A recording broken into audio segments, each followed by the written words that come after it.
Yes, ma'am.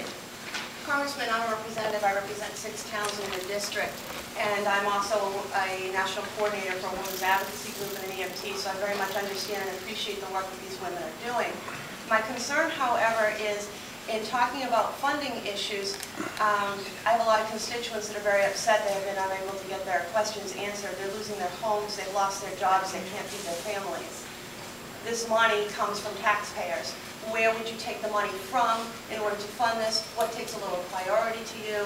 And how do you intend on taking up these funding issues? Many of these folks would voluntarily give their money to this organization and many other worthy organizations if they actually could afford to pay their bills these days. How would you handle this, and where would you take the money from? Well, we face a lot of difficult choices in a stubborn recession. As you know, the Recovery and Reinvestment Act has started to make a real impact on dealing with a stubborn recession. There is no doubt that given the depth of the recession and the severity of the financial crisis that developed, the federal government has had to step in to stabilize the economy and help rebuild a working economy for the 21st century. So I've supported programs to help make sure that that the middle class has tax cuts, that the states have been able to address needs of people with Medicaid and not fire people, and to support infrastructure investment, both new and old, in the Recovery and Reinvestment Act. And at the same time, there are always difficult budgetary and policy choices to make about funding important social priorities.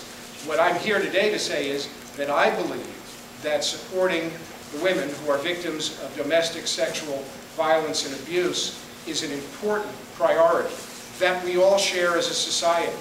The impacts on all of us of the domestic and sexual violence and abuse that we have heard about are important for all of us to deal with. So there are many difficult choices to make. I'm here to say that I believe this is a high priority, and I believe that the acts should be reauthorized and fully funded. At the same time, it's important to be fiscally responsible, and that's where the tension comes between my colleagues who are on the Appropriations Committee, facing authorization of a number of different programs and making difficult choices. My colleagues may not always agree with me about my priorities. I think this is an important social priority.